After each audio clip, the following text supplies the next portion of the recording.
seems like a bit more of a Dade patch, but we'll see how much work he gets done today. Yeah, let's indulge that kind of meme that Dade is a patch Zerg. It's a good patch for him. Ryze is back in the meta, already seen some success this week.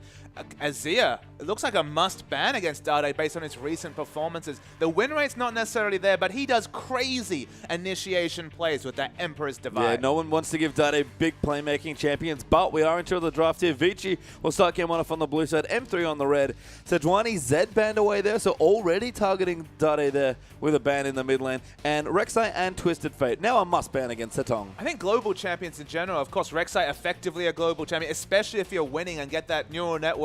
The tunnel's really in the advantage, and Twisted Fate, I feel like that really opens up Vici to play so aggressive. They already love to overextend for farm. The likes of Vasily, known for years as very aggressive laners. Anything that allows them to react faster than the enemy, Twisted Fate Destiny, the tunnel network coming through from Rek'Sai, gives too much of a strategic advantage to Vici. So these are some really savvy bans coming through from the first two for M3. And that's what M3 need here if they do want to take the game, or the series at least, or at least one game, and push themselves just over the line into playoffs. Janna, the last ban there for Vici, looking good so far. Again, targeting some of that away. Does take it away from Mata, but Mata certainly can play plenty of supports, and we've seen a big shift back towards Nautilus and the like.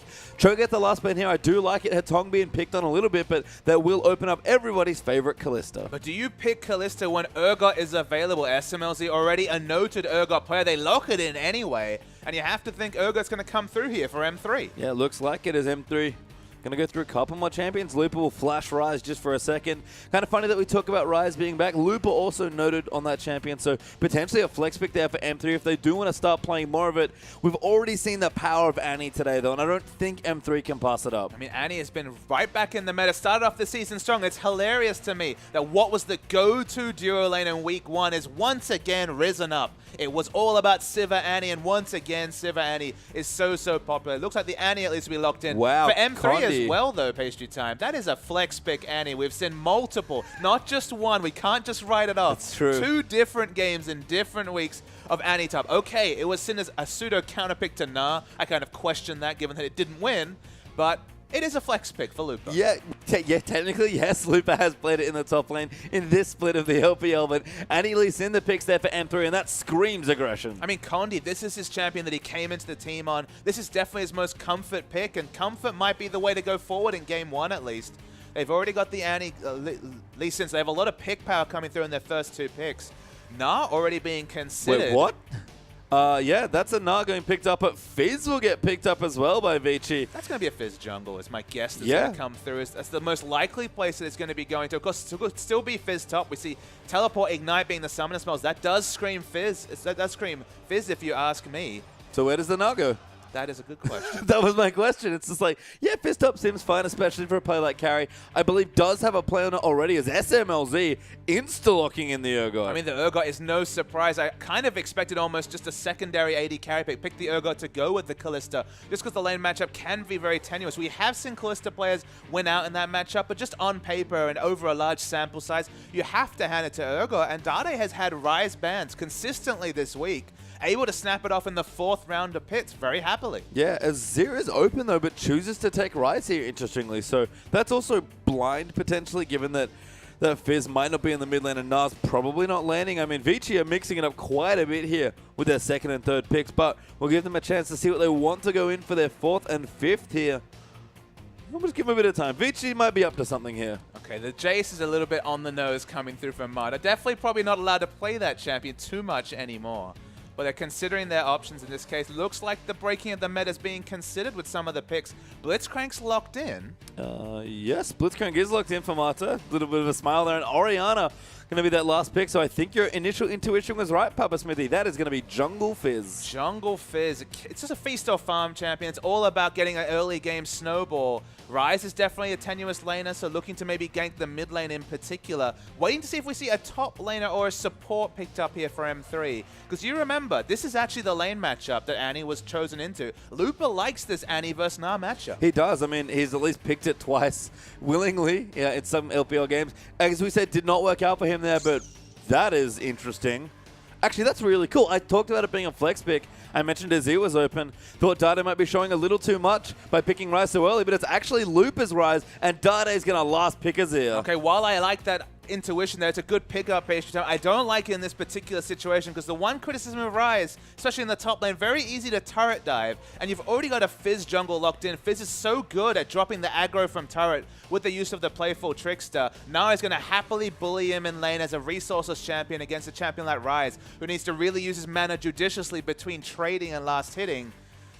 Lupa is definitely opted into a very difficult jungle top lane matchup. And you know what? That's not too surprising for me from Lupa. He's done this from time to time. If he does navigate the matchup, he'll get a big payoff at the end of the game. But that's where we'll start here. Nar versus Ryze on the top side. And Lupa, he wants to go big carry this game. Okay, but it is a very obvious potential lane for Fizz to be camping, is that top lane where Ryze has very low base stats. We'll scale up into the late game. Orianna versus Azir, definitely going to be wave clear essentially. Yeah, something we thought we'd see a bit more of, but haven't maybe seen as much of as Kalista Urgot down in the bottom side. Maybe a swap there for Vici is not a favorable matchup there, especially as the levels mount up. And Marta can have a bit of fun today versus the Blitzcrank versus the Annie. You look at the hook targets. Ryze in the late game, certainly not a hook target. You're probably going to want to get onto Azir, but he'll be able to push you away with the Emperor's Divide. And Urgot, most of the time, he's opting into being swapped into the middle of a team fight anyway. So not really screaming out as a Blitzcrank comp, at least, coming through for Vici.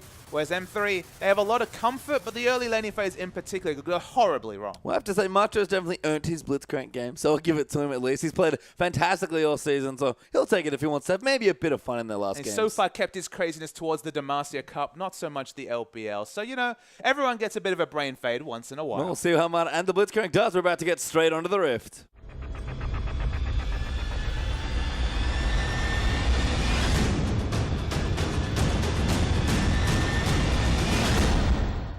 And just becoming, guys, we do have a pause, unfortunately, to start the game. You can see Dandy very focused on his Jungle Fizz. Yeah, the Jungle Fizz will be super interesting, just given the texture of this M3 comp that's put up. There is all these tenuous matchups. Probably not going to be ganking for Orianna early, not too much kill pressure in the mid lane onto Azir, but the top lane in particular we've mentioned. What about the lane swap? The lane swap is another question. Ryze definitely not as good in the lane swap as Nar, and of course will then still be very turret diveable with the support AD carry duo. We're watching the crowd. They seem pretty hyped about I got confused, by the way. It's Dade on the left. I thought it was Lupa. I was mistaken. There we go. Yeah. Today I learned. Today you learned. You are very on top Why of the banners. Why is Lupa the sleepy one? That's definitely Dade.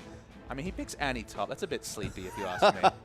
Well, he's picked Ryze top this game. It might be in the same sort of territory here.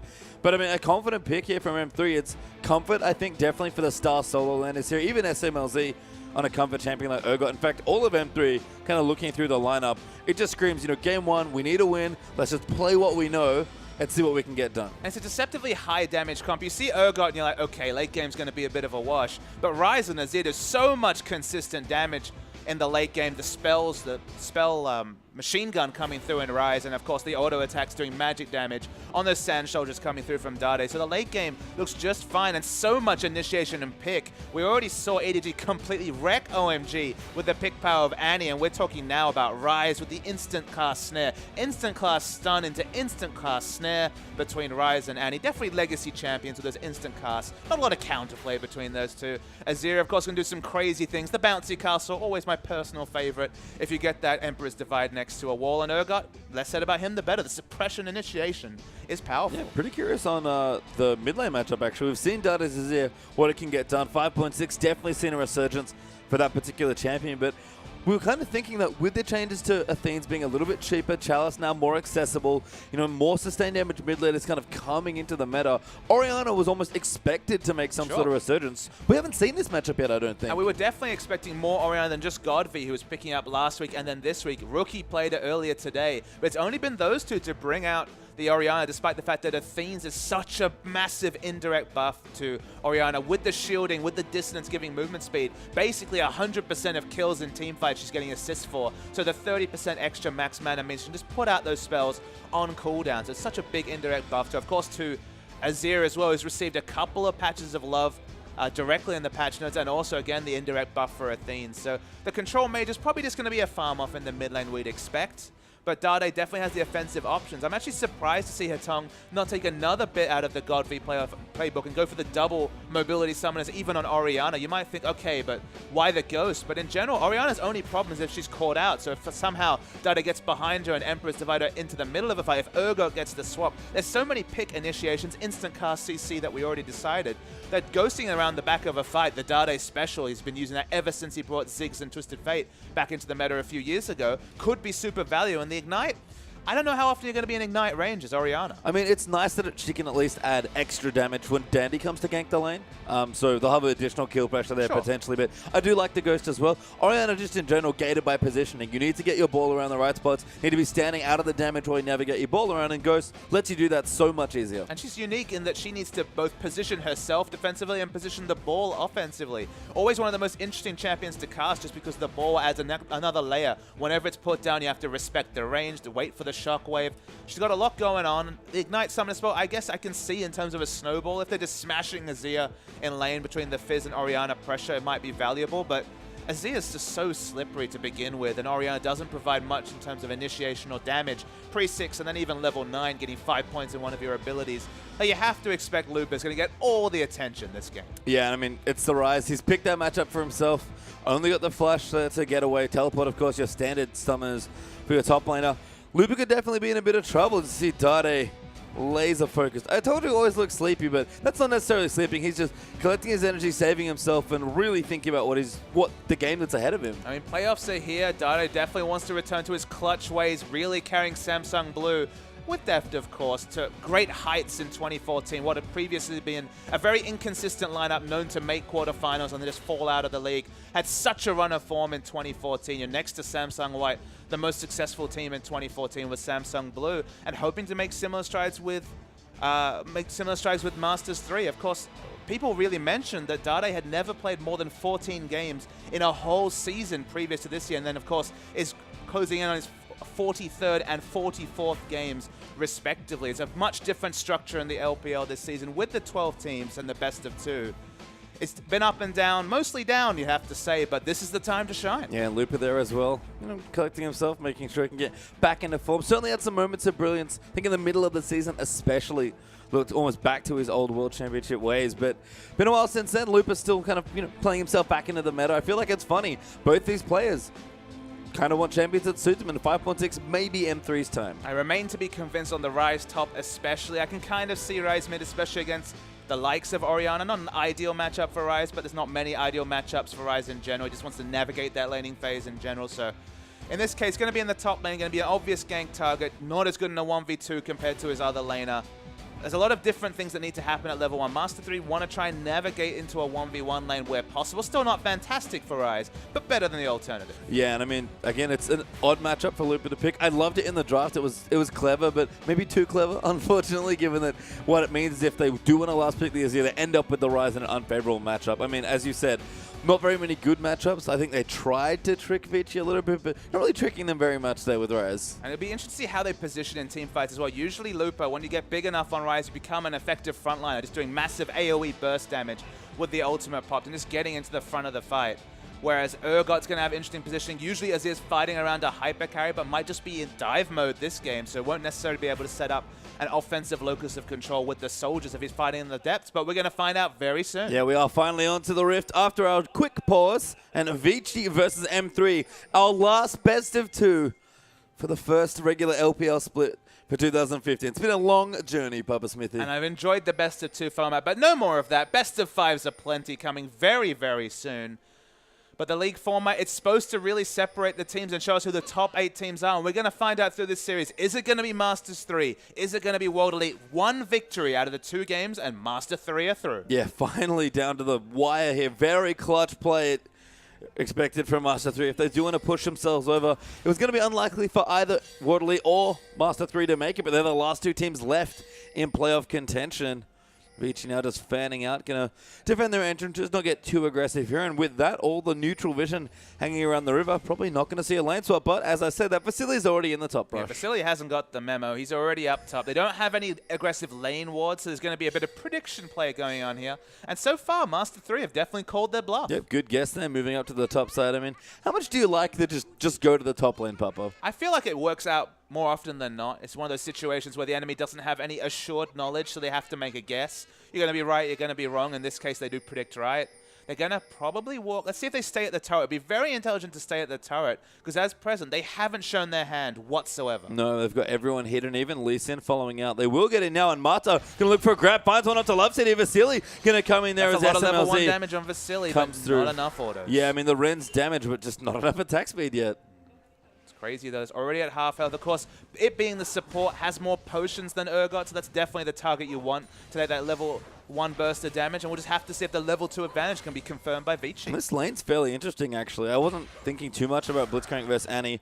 Obviously, Annie at level 6, not the best person to grab in because she'll just tibbers you. She's kind of short range, so getting her in melee range is not that good. But we also used to see this in Annie versus Leona classically back in the day, where Annie can just take Q level 1 and start queuing the melee support. And look, Love City already shown that he's skilled. His Q is Incinerate, so before he is able to just hold the W and have that as for a possible disengage stun if he's hooked, absolutely. At level 1, perfect target to hook is Annie. Yeah, and so some good damage there as we'll continue our 2v2. As always, oh, great hook by Mata. Love City going to throw out another Q, but takes a bit of damage again.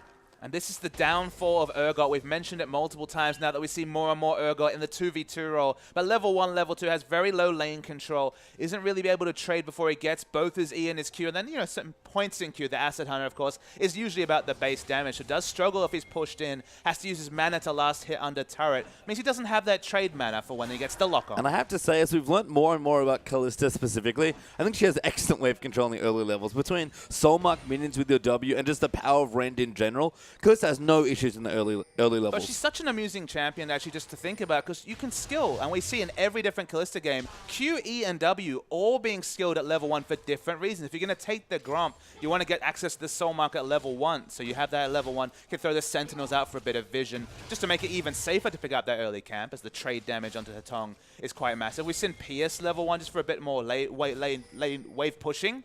And then the Rend as well for the auto attacks and the level 1 trades. So very flexible start, and maybe another reason why she's so prized as an AD carry. Yeah, very popular, especially in the LPL. First picked or banned a surprisingly high amount of time. I think in this weekend's game it would be close to 100% for first pick or burn, or at least banned or first picked in this particular game is Dandy, fishing around there in the jungle, now level 3 with double buffs. It's been a long time since the meta revolved around must-pick, must-ban AD carries. It feels like Sivir was approaching that strength in a couple of the first weeks of the LPL, but no champions really in the history, barring a few years ago. Just because, again, all AD carries usually have different strengths. I feel it's just that Kalista has so much upside, especially in the first 25, 30 minutes in the game. She allows you to snowball objectives, which are now more and more important in the new meta with the stacking dragon system, that having access to so much potential in the early game becomes a prize stat. Yeah, and just has such a high skill ceiling as well. I mean, Vasili, a fine Kalista player, but you watch someone like Uzi playing, you just realize I can never do those things. I try to watch Uzi play, but doesn't get her very often. Frequently banned against OMG in particular. Def trying to do his best Uzi impression. Hasn't quite reached the heights of Uzi's Kalista, but as the last series showed, he has his own strength carries as well. He does indeed. Though we pop down to the bottom lane just briefly, CSC actually going nicely for Lupus, so what could have been an awkward lane. Dandy, at least for now, not applying any pressure, just farming actually with the Trailblazer. Lupa keeping up very competently there in the lane. He's been very good at using his mana as well. You can see he has about 75% mana, as you can see on the portrait on the right. So definitely has managed to harass with CSing. Has a good auto attack. It's actually quite easy to last hit, even though it's fairly low AD values. And he's obviously an experienced Ryze player. We already knew that coming into the series, and it's showing off in the early games. Yeah, Lupa just loves to build catalysts here. Between Synergy and Ryze has a lot of experience with the item, and the tier's already done. Might use the teleport early as well. Even a Ruby Crystal for a bit of extra safety. This Ryze off to a very good start. Okay, but he's going to walk down to lane. Of course, the freeze has come down under the turret for carry, so we'll have to overextend to potentially push in the lane, but Fizz is topside, so no one there to punish him. Yeah, and again, Dandy just been doing some farming. Might finally look for a gank here in the top top lane, but instead just a Scuttle Crab now as Marta going to line up a hook. Does land onto Love City. Damage now coming through. Good double stun in the exhaust. Down there as well. Knock onto SMLZ, but Vasily getting chased down. Dandy is here. That'll force the flash. Teleport coming though from Looper. SMLZ taking a lot of damage. Dandy trying to get the dive. Does secure first blood, and Looper tries to go in, but Vasily lives on a sliver of health. Now comes Carry. Mega Enough form. Flash while the Dandy going to rustle back in. Hook there on Tomato, lands after the flash. Love City forced to flash away as well. And beautiful play from Vici. Almost gets some 3 kills. A 2-0 start for Vici is really bad for M3. See Connie trying to solo down Dragon. He should be able to get it. But 2 early kills with the teleports committed to. Looper got the first teleport in early as... That dive from Carry. Just auto attack hop. Man, sometimes you get everything. You get the cake, you get the cherry on top with the 3rd kill. Okay, you trade it for the dragon, but it's just the first dragon. And finally, Hatong tries to stand up to die. Oh, flash ult there. Now Condi getting aggressed on Q. Will follow the Hatong. Already used the shockwave. Good ward hop there from Lee Sin as well. Just needs one more Q. Hatong can't quite juke it, but no, but Mata blocks it. Condi follows in, but Mata was there. Master 3 just never pick up the kills. The CC does register. There's the hook. Good Q there onto Dade. Now going to EQ out of the way, but Blitzcrank gets the double kill. No ignite there from Mata, just some casual Blitzcrank damage. But a delayed ace at 7 minutes. Everyone with a single death on the Master 3 side, just when blue buff is about to spawn again.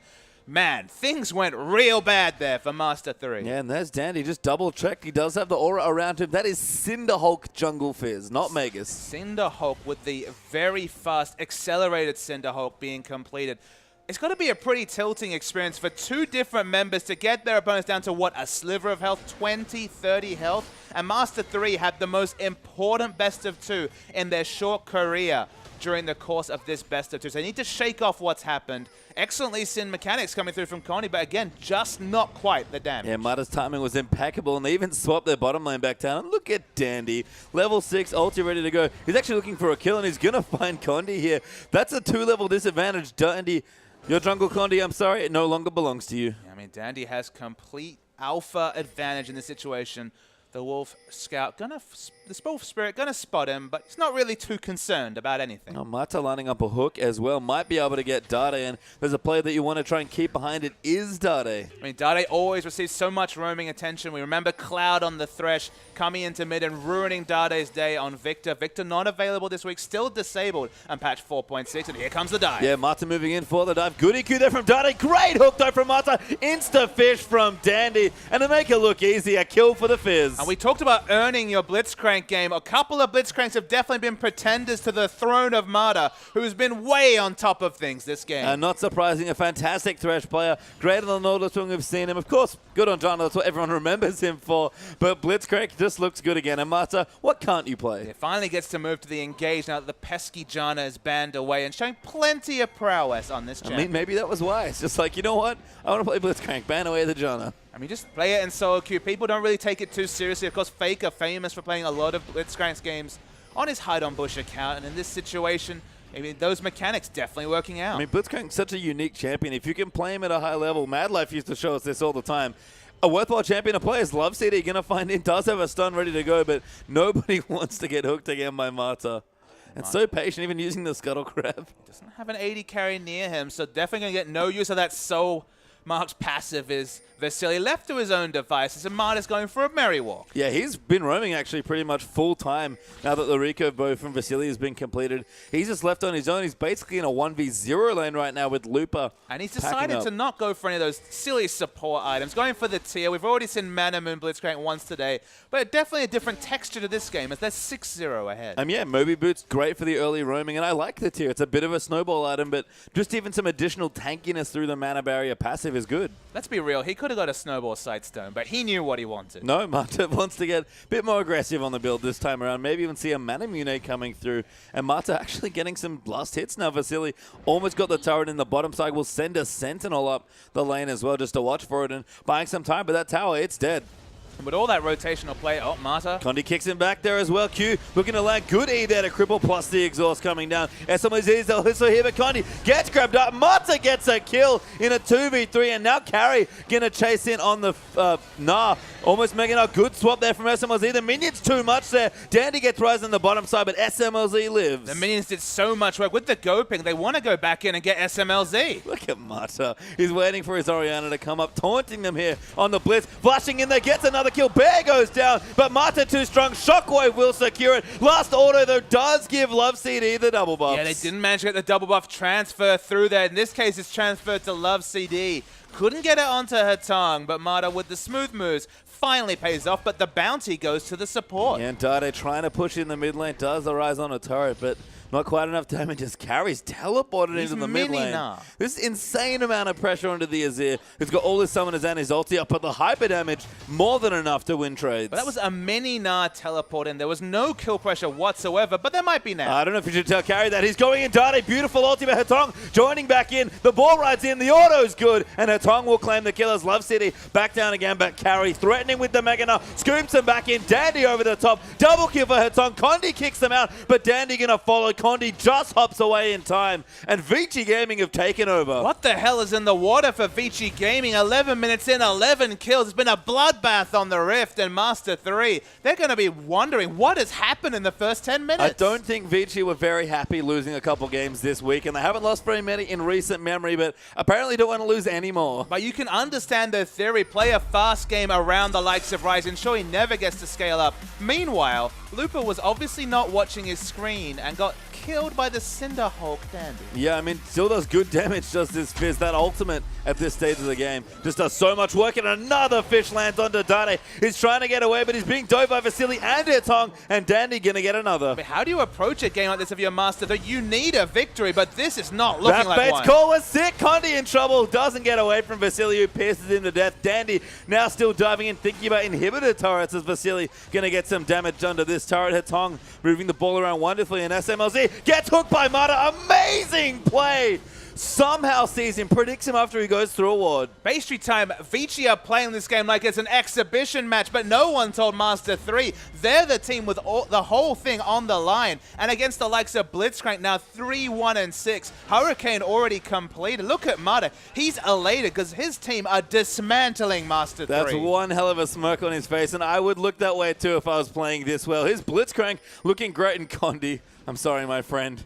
You're probably not long for this world as Dandy going to track him. Mata wants a juicy target. It's Love CD. Another blind hook. Hook City, population Master 3 has been the story of this game. Condi. Vasily goes in. Easy rend. I mean, he's dancing this, hooking. Everything's happening on the Rift for Vici. 16 kills in 13 minutes.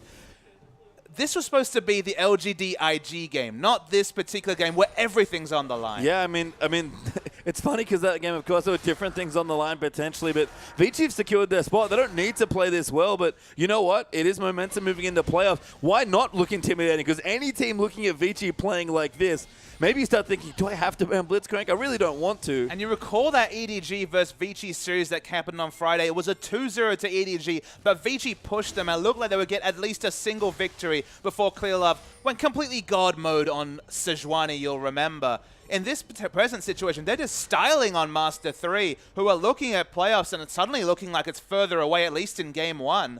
And Vici playing themselves back into form at the best possible time. 10,000 gold ahead for Vici, already at 14.5 minutes. And you know what? Looking at some impressive scores, 6-0-6 standing out there for Dandy, but for my money, it's been Mata that's looked the best so far. Now he finally gets a side stone. It's just been insane. This is such an insane performance. You can't even really dissect it as a color caster. You can understand them playing the game quick just because, again, you don't want to wait till Rise gets big. Of course, his early stats have been hit, but still, it's the same late game force. The scaling is there for Azir and Rise. Urgot definitely stronger to the mid game.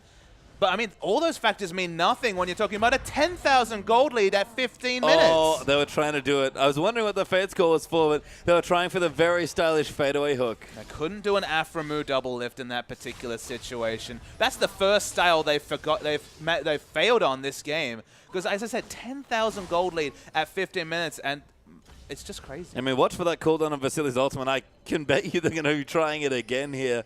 Mata still looking, getting aggressive wards down. Tries another hook. That one not so much word knowledge, a bit ambitious there. And if you just look down at the player cams, Dade especially right now does not look happy. And Vici, they're smiling and laughing. I mean, look, they were tilted by not picking up those early kills. How different a game would this have been if there were trade kills in the first few minutes? But instead, no. Vasily survived on a sliver of health. Similar story with Marta, I believe, early in the game as well. Both Condi and Dade missing out on kills as the shooting range continues. I mean, Marta at this point is just walking up, being like, you're probably in this patch of area and throwing out a hook, hoping it hits. But just look at the levels, the items, everything is just disgusting coming coming through. through. Here again, looks for Lupa, does get knocked up. The fish lands again for Dandy, and that's a 7th kill for Cinderhulk Fizz as Vasily down the bottom against SMLZ fighting the Urgot. Very tricky there. The swap will happen. Vasily going to get way too low. Will go down. That was too aggressive. And a shutdown there for Urgot is a massive ult from Carry over the wall onto Dade, gives Oriana a kill. A solo kill from Urgot on Kalista. That's what we would have expected maybe earlier in the game, but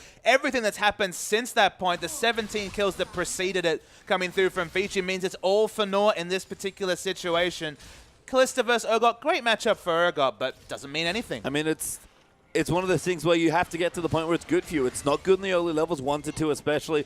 Not great once you get the items going, get the levels going especially. It looks fine, but unfortunately for SMLZ, this was not a balanced game. But look at the gold distribution as well. The 2 of the 3 kills for Master 3 is on the support Annie. Urgot just got a solo kill. Meanwhile, the Snowball jungler in Fizz is 7-0-7. That is... I mean, look, there's snowballing and there's this game. We'll call this the Dandy the next time someone snowballs in the early game on a jungler. That's how far ahead he is. 4-0-7 Wayless.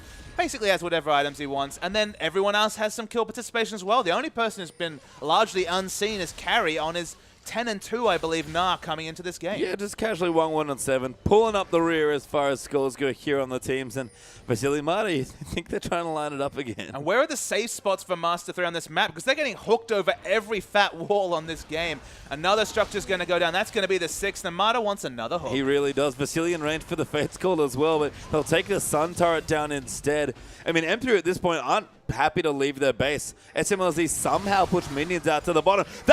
Are you serious, Dandy? That fish landed as well. Oh, they get the hook onto Dade. Ulti will miss. He'll get denied as well, and Dandy gets another kill. 2-man shockwave going to come in there as well. Vasily gets low, but will not go down. And Vici, you said it before, Puppet, they are styling. Yeah, they got the highlight reel clip just there. Dandy's doing a little bit of fancy footwork. Shows that you can indeed playful and trickster over the inhibitor. I might have to redact something here as Marta somehow misses his second hook of the game. I did at one point say Dandy's mechanics did not impress me compared to, say, Kakao Insect, but this game, Dandy has just proved me wrong. I think he's more of a Fizz than an Italy. Yeah, I think so too, but his Fizz looking great right now as a kill goes down there for now. He gets the turret as well for the different double, and now Marta lining up the hook. Will go in for it. Almost gets Looper, I think he was coming in. Love CD going to ride in on the Yanni, but Carry just nars him into the inhibitor mid-air, dunks him right into the building. Dandy diving in as well, but gets exhausted as a result. Ball on top of him will finally give the kill over to SMLZ. Vici go a little too far and they'll miss the inhibitor, but maybe not. And M3 are wondering if they're dreaming. If this was a scrim, it would have been surrendered at 5 minutes, but the inhibitor goes down. And suddenly playoffs are looking a very long way away. And how often, Pastry Time, would we say that a team with Ryze and Azir should probably surrender at 20 minutes? We have no hope of getting to the late game. Well, we'll have to see how it goes because it's not looking good right now. There's a sword of the occult sitting on SMLZ. That is, I mean, you know what? He's on M3, so it makes some sense. He's with Dade. That is do or die if I've ever seen it. We asked for the real Dade to stand up. Not in game 1. Oh, Fate's Call gets him out. He had the ball on him as well. That was adorable. I mean, the waves aren't being controlled at any semblance of the word. About 6 minion waves pushing for Master 3 in the top lane. Na's going to go pick that up, so he's having happy days. Won't have teleport to visit, but this game, honestly, should be over in 20 seconds. It looks to be over at this point. We'll have to see, though, M3, if they can hold on somehow through what's been a train wreck. Oh, yeah, he's not doing too bad. Stinger, Trinity Force, and Yacinda Hulk completed it under 20 minutes. You know, Cinderhulk into Trinity Force, the standard jungle item choice. Now going for the Mana Stinger. We always talk about the Mana Stinger. Maybe the Zephyr could be worked in there. Yeah, we could see. I mean, it's not a bad item here on Fizz CDI helping out a bit. Hetong in a bush, though, does get discovered by Urgot. Marta's here as well by Hetong. That's a little too much. Another kill to SMLZ, who seems to be picking up most of the skills, but Dandy's here as well. Fish dual land. The swap does come through, but Dade in trouble. Pushes one out, but Vasily would just get the kill instead, and Dandy not done. Maybe should be. Gets bound. Damage comes through, and there's Looper with a shutdown. So M3 getting some kills and getting some gold, but still so far behind. Yeah, some kill bounties come through. Maybe that will abate the surrender ideas for now. I got the bear. Well, I mean, they pulled the bear along. That's worth 50 gold. Vasily picks it up and says, thanks for the change. I mean, they're going for the combo they clearly practiced. I mean, honestly, the bounty onto Dade would be pretty similar to the 50 gold. Yeah, at this point, yeah, it's a rough game for M3 as another hook lands onto left. See, I was going to stop saying they land as Carrick does get in the stun, and M3 giving it up. So I can't fault them for surrendering after that game. And look at Mata. So happy. And there were questions about whether Vici might be looking to play for seeding. If they had lost 2-0 in this series, they would have avoided EDG's side of the bracket. But if you're going to play like that against a fellow playoff contender in Master 3, bring on EDG, because they're showing that they can hang with the best of teams, because they completely obliterated Master 3. Papa, if Mata's face from the end of the game tells me anything, and Vici are only playing for fun, and that for them, that was fun. Was fun. It was fun for us as well. The shenanigans coming through with Kalista Blitzcrank. Didn't even consider that interaction because we haven't seen a lot of it in the LPL. Blitzcrank's been popular for some of these seedings teams this week, but definitely pulled off by Mata. And Mata, one hell of a Blitzcrank game, and Vici in general going absolutely massive. M3 playoff hopes now dangled in front of them. They need to claim a game. We'll see if they can do it after this quick break.